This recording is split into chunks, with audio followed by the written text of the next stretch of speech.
What's going on? Blossom is back, and welcome back to another episode of Top Drive. Today we return on Blossom's Ultimate Upgrade Guide as we've entered the final stages of the Ultra Rare collection of this series, as we now enter the 60s. So 60, 61, 62, 63, 64, 5 more episodes when it comes to Ultra Rares for Blossom Ultimate Upgrade Guide. So once again, thank you so much for all the support in the series. I've had a lot of people say that, you know, this is their favorite series, super helpful. I'm really glad that I'm helping you out because that's exactly what I want to do. Today's artwork, as you can see here on the right of my screen, is represented by cars that I think are super cool in real life, like the Nissan Skyline GTR LM Nismo, the Dodge Stealth RT Twin Turbo, which is incredibly rad, the E39 BMW M5, the Subaru Impreza Gomme des Garçons, the Jaguar XKR 4.2, and finally the Porsche 911 Carrera RS 2.7. A lot of really cool cars in real life in RQ60, but not a lot of them are actually really good in the game, as we will see in the tier maker list in a couple of minutes. Anyway, let us begin with 969. Pretty, as I always say, pedestrian or fundamental choices here. A bunch of four-wheel drive performance tire cars from the 2010s, so they have traction and ABS, which is, you know, very useful for the rain. And you know, you have traction ABS and you combine that with the four-wheel drive. You also have the Ford Sierra RS Cosworth because it's just very niche. It's a four-wheel drive 90s car. It handles pretty well, but it only has ABS, no traction. And then obviously you have your all-surface tire and your off-road tire car. Only one of each when it comes to RQ60. One thing in contrast to the last episode in the series, RQ59, is that RQ60 is a very small RQ. There were a lot of cars in RQ59, but RQ60 is quite small, as you will see in a bit. So moving on to 699. Now, as you can see here, there are a lot of cars that I would 699 in the RQ60 ranks. The first one would be the Subaru Impreza WRX GDG. Now, this one is a very lightweight car. It handles really well. It has four-wheel drive. It's, like I said, it's lightweight, and I think it lacks traction as well, only has ABS. In my humble opinion, I think this should be a 699 car just because I really want to focus down on the handling, and the 0 to 60 is relatively low as well, 5.7 compared to the Ford Sierra's 5.6. So actually they are very close, both of them being saloons as well. Now moving on from 699, everything else is once again pretty obvious. Bunch of low ground clearance performance tire cars that handle pretty well. I mean, when you see here, the handling numbers are actually pretty good. 86 on the Roof 3400S, 85 on the Ford Focus, 82 on the Chevrolet Camaro, 83 on the Lotus Esprit. So all these cars are low ground clearance. They're all performance tires, and they're not four-wheel drive, they're mostly rear-wheel drive. I would go 699 all the way through and through. And then yeah, I think there's nothing here that would really raise any questions, so we can move on to the next slide, which is going to be my 996 and either or. So for 996, there's really only one car in the RQ60 ranks that I would 996, and that's the Ford Expedition Platinum. And what the Ford Expedition Platinum basically is an American frontier version of a Trailblazer SS, which also means if you can ever use the Trailblazer SS, you don't want to use the Ford Expedition Platinum. It's not a very good car. It's a very good looking car, yes, but not a very good car in the game. So once again, always remember the Ford Expedition Platinum is basically an American frontier version of the Trailblazer SS. You only use it if you are in an ultra rare situation with a hill climb or a quarter mile where you are not able to use the Trailblazer SS, or even in a general sense not able to use like a AMG G63 or any car of that stature, you know, lower 0 to 60, higher top speed, maybe slightly better MRA. And then last but not least, we have the new addition. It's called EO. I introduced this in my RQ59 video because there were a couple cars where I was on the bench on how to upgrade them. So either or. Now, there are a lot of cars here in RQ60 which, you know, they're very average. RQ60 seems to be a very average RQ. There are a lot of cars that are hybrids, you know, they're jack of all trades, master of none. They all have good MRA, they all have decent handling, but they always have some kind of flaw to go with their bonuses. And that's why it makes it a little hard for me to either say go 996 or 699 on some of these cars. Now, I want to talk about the Dodge Stealth RT Twin Turbo real quick, because the Dodge Stealth RT Twin Turbo is the only car in the either or list which I'm saying either go 969 or 699. Now, four-wheel drive American cars with low ground clearance performance is very, very niche. It's like this, the Honda NSX, and I can't even think of anything else, especially with performance tires. Oh, and the Chevrolet Mirai. So it's like one ultra rare, one epic, one legendary, right? Very, very niche category. The Dodge Stealth is also a 90s car, which you can get a lot of value out of in 90s events. It handles very well, and the 0 to 60 is very low, under 5 seconds, and a relatively high top speed of 160. Relatively high as in it's over the average of 155, as seen in a lot of German cars. 969 would be a great way to go for the wet, and 699 would be a great way to go for the dry. Now, why I put this in either or is because I have actually gotten a lot of use of my Dodge Stealth in dry conditions as well as the wet. So although it is four-wheel drive, you might want to use it in the dry as well, because it handles very well and it has a relatively low 0 to 60. And in four-wheel drive events, where maybe the track sets are dry, the Dodge Stealth Twin Turbo will really shine. And if you want to use it in the dry, you want to go 699. If you want to use it in the wet, you want to go 969. Now, moving on to the next three cars I want to talk about: the TVR 450, the Jaguar XKR, and the Porsche Cayman. They're all either 996 or 699. Now, the problem with these cars is that their top speeds, once again, relatively high, above the average of 155, and they all have really good MRA. You know, the Jag, the TVR, the Cayman, they all have their MRAs in the high 80s, maybe perhaps breaking the 90s. I think the Porsche Cayman actually breaks the 90s in MRA. Very, very strong MRAs on these cars, and they all handle quite well too. You know, the Cayman at 85, the Jaguar at 81, and I would say the TVR the weakest at 79, but that's still not the worst, because if you manage to 699 it, you're still getting 88 handling out of it, which isn't bad for a car which has a low 0 to 60 and very good MRA. But here's the problem: I don't know what is the first way to upgrade these cars, because their 0 to 60s are all very weak. 4.7, 5.0, 5.5. Yes, I get it. The MRA is really good, but if you put this in a quarter mile or a half mile scenario, they're still going to get shafted by cars like the Charger 3. And when you think about it, the Charger 3 is way cheaper in RQ. It's like 7 RQ cheaper. Not even. I think it's 9 RQ cheaper, because it's RQ51. It's going to lose to cars like the Miura as well. And if you want to talk about higher in RQ, it's going to lose to cars like the TVR Timora, the TVR Tuscan, and of course the Roof BTR. Not to mention the Aston Martin Bulldog, but that one's a prize car, so I'll let that slide. So because of that, these aren't really cars that are first pick in any drag. So even though they have really good MRA, it's just a bit of a shame, because their 0 to 60s are so weak, and they're still going to lose to a lot of cars in their competition. So the next thing you want to focus on is maybe the handling, because like I said, a lot of these cars handle pretty well, right? The Cayman, 85 handling, you max that thing out, it'll be 94. You know, the XKR, 81 handling, you max it out as 90 handling. And like I said, the TVR would be capable of hitting 88. The problem is, once again, these cars are hybrids. They're average. They are, you know, jack of all trades, master of none. They're quite strong in every kind of asset, but not a specialist in any asset at all. So the problem is, even if you win 699, they're still going to lose to twisty orientated cars like the Lotus Exige S2, which is somewhat of a hybrid, or, you know, the Lotus 135, or the Lotus 340R, or the, you know, the Caterham 270. So, or not the 270, I think, what am I, 360, that's what I'm thinking, the one with the performance tires, the green one.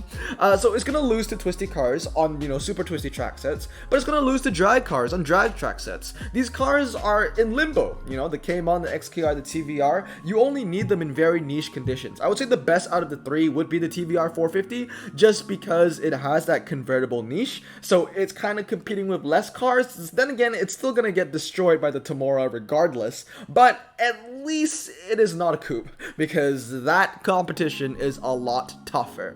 But now I want to talk about duplicates. So duplicates, like I said, the Dodge Stealth is a really good one because of the four-wheel drive meta for American performance tire cars, which are also low ground clearance. That is one of the best cars to use. And the TVR 450 SEAC. The only reason why I have this in dupe, because I would say out of the three cars I'm recommending here, the Cayman, the XKR, and the TVR is probably the best one to get out of the three, especially if you want to get one with two different tunes. So I would get the Dodge Stealth in duplicates because it's a good car in general, but I would get the TVR in duplicates because you want a 699 and 969, or sorry, 699 and 996, so drag spec and twisty spec. But anyway, that is a very, very fast course of RQ60. Let's move on to the tier list. Alright guys, and here we are on my tier maker. This is where I rank every car in the certain RQ I'm doing, and of course today I'm doing RQ60. The ranks remain the same. Priority 1 is for all players to collect, priority 2 for most players to collect and upgrade, priority 3 is for the intermediate player, priority 4 is the advanced player, and of course hot garbage are for the collectors. Now we have a new rank here, it's called question mark, and that's only for the Nissan, and that's only because The Nissan hasn't been awarded yet. I would assume that the best way to upgrade it is probably 699 because it has 87 handling, which is absolutely bonkers. And if you max that thing out, 699, you're gonna get 97 handling. It's gonna be crazy, but we don't know that for sure. So we're gonna put it under the question mark section for now. Now, of course, I think this goes without saying in every video of the series. All of this is my personal opinion, and also, you know, how I upgrade them, or how I recommend to upgrade them is how I would personally upgrade them myself.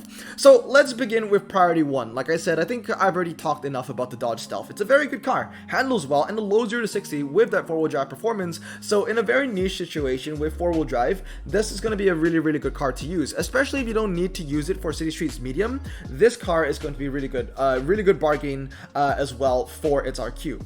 Now moving on to priority 2, we're talking about cars which handle pretty well with low 0 to 60s. We have the Chevrolet Camaro SS convertible, which handles pretty well, 82 handling, and has the same handling as the Subaru Impreza, and the Subaru Impreza is also 4-wheel drive and medium ground clearance. And of course, we have the BMW 650i convertible, which has an incredibly low 0 to 60, 4.4 0 to 60 for RQ59, or sorry, RQ60. Once again, these pictures are a little bit outdated, that's why. But you know, RQ60, 4.4 0 to 60 is very strong. When you think about it, it's the lowest 0 to 60 that you see here. No car is able to hit 4.4 besides the BMW 650i. Unfortunately, it doesn't have a high top speed, or the MRA isn't that great, but it handles quite well as well. It's a bit of an all-rounder that hits the mark better than cars like the Porsche Cayman, or cars like, you know, even the 450 SEAC in some cases. And that's why there are a lot of cars in the average rank. Like I said, RQ60 is a very average rank. There are a lot of cars here that are not bad, but they're not good. Like I talked about with the 450 and the Porsche Cayman, they lose to cars lower in RQ, and they lose to specialists, right? These are cars that lose by 50 a lot of the time, but that doesn't necessarily mean they're bad, because they have decent handling, good MRA, and their top speeds are over the average. It's just that they're not very good either. So let's talk about the average cars in RQ60. We start off with the Aston Martin DB9, which once again, you know, decent handling, low 0 to 60, just a slightly worse version of the Chevrolet Camaro SS. I understand that it has a higher top speed, but it's not like it has bonkers MRA, and if you want to put a car in a test bowl, you're not going to look at the DB9. You're going to look at the Thanos Countach, or the Bulldog, if you have the Bulldog. Moving on is the BMW M5. I absolutely freaking love this car. It has decent MRA, it is medium ground clearance, and a very low 0 to 60 for a medium ground clearance car. Unfortunately, it doesn't handle very well, so I can't really give it too high of a score. The Porsche Cayman and the 450 TVR, we've talked about that enough, and the Chrysler 300 SRT8. Now, this is a car that I will also 699. It's a prize car, so if you have it, you probably don't even use it that much, to be honest, but it has a relatively low 0 to 60. It's just a slightly worse version of the BMW M5 because it handles a little less. The Ford Focus RS, once again, you know, very good handling in the car, but there are better medium ground clearance cars out there, especially in the front wheel drive, you know, category. Cars that I would think about would be like the Suzuki Ignis, you know, the Suzuki Ignis Super 1600. That thing is absolutely insane, especially in the city streets medium, which is what this Ford Focus races on. You want to use the Suzuki any day of the week. The Ford Sierra RS Cosworth 4x4, once again, 4-wheel drive, you know, it handles quite well, medium ground clearance. It's just a slightly worse version of the GDG in my opinion. I would just, you know, I would go for the Subaru just because it handles a little better, and handling is almost everything in this game, especially since these are not drag cars anyway. And then some other cars would be the Jaguar XKR, the Lotus Esprit S4, the Pontiac GTO, the Porsche 911 Carrera RS 2.7, and the Roof 3400S. Now, one thing, here's a little, I would say, controversial pick. The Roof 3400S, why is it only priority 3? Why shouldn't it be priority 2? I mean, look at that handling. That handling is absolutely insane. 86 handling, a high top speed as well. The thing is, the Roof 3400S is one of those cars that kind of fits in the disappointment category. I've talked about that with the Opel OPC Extreme, and I feel like the Roof kind of fits in that category as well. I just never seem to use it. And the problem with RQ60, I think, is just that RQ as a whole, you know, when it comes to the ultra rare meta, you want to go high and low, right? You want to go high on, like, you know, really good cars, and you want low to maybe save some RQ, depending on what the RQ limit is going to be. And then, you know, some exceptions would be some very strong specialists, you know, like the Lotus 340R. That's right in the middle, RQ59. But, you know, everyone would make space for the Lotus 340R. The thing with the Roof 3400S is that it's not much of a specialist. Even though it has 86 handling, I don't know. It's a very strange category to put it in. I think it's a very average car. I don't use it that often. I would say the most controversial pick here is going to be the roof. But you have to ask yourself, how often do you actually use that car? Because I would always choose, if I needed a German car that handled really well, I would always go for the Volkswagen Golf TCR. TCI? TCR? Do you know the one, the Volkswagen Golf front wheel drive? For some reason, I forgot what the name was, but I would always go for that. It has the same handling and a lower 0 to 60. Now, priority 4, we talk about the advanced cars. Now, these are cars that are pretty freaking bad in my opinion. The Volkswagen Golf R32, the Subaru Legacy 2.5 GT, which has a horrendous 0 to 60. For RQ60, the fact that the 0 to 60 is 6.1 is so sad. We also have the Nissan Silvia and the Range Rover Velar. Now, these are cars that are not very good. The Silvia, I would say, you know, although it has off-road tires and 81 handling, it is one of the weakest off-road tires ultra rares in the game because it handles the least out of its competition. You know, the Opel Corsa handles better. The Porsche 924 handles better.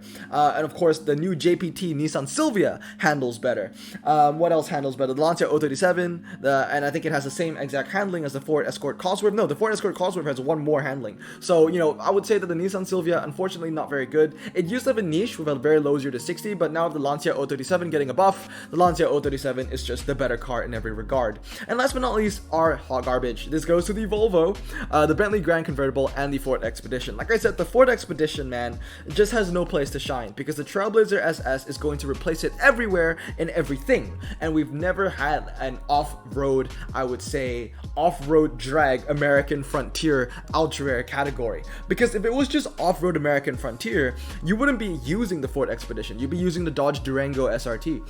So it has to be limited to ultra and below. It has to be off-road, and it has to be hill climbs and drags in every track set for the Ford Expedition, and it has to be American Frontier for the Ford Expedition to really shine. And unfortunately, that is just way too niche, you know, compared to that, with all those categories, compared to that to a different niche that I would talk about in the series, like just front wheel drive or saloon, you know what I mean? Because those front wheel drive and saloon, those actually show up a lot in clubs.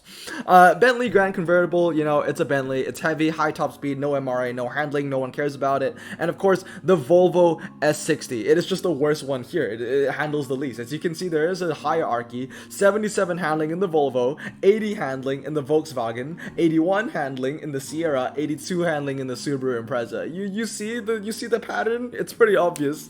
Also the 0 to 60 difference. I mean 5.5, 5.7, 5.8, 5.6. They're all very close as well. But I would always go for handling any day of the week. And last but not least, like I said, we haven't really seen the Nissan Skyline in action, and that's why it's in the question mark category. But that's going to round out RQ60 in my opinion. Let me know if you agree or disagree down in the comments below. I would say that there are not a lot of controversial picks here. The only one that I would say a lot of people might disagree with me would be where I rank the Roof 3400S. But in my complete honest opinion, I never use that car. I never don't. I never do. If I want to use a twisty German car, it's going to be the Volkswagen Golf TCR. TCR? I think it's called TCR. I don't know why I'm blanking on that name. Or the BMW Z4M. So because of that, I'm putting the 3400 exactly where I am putting it, in the average rank. But anyway, I hope you guys have a great day. I hope you found this video helpful. I'm going to stay safe, wash your hands, and blossom out. Peace.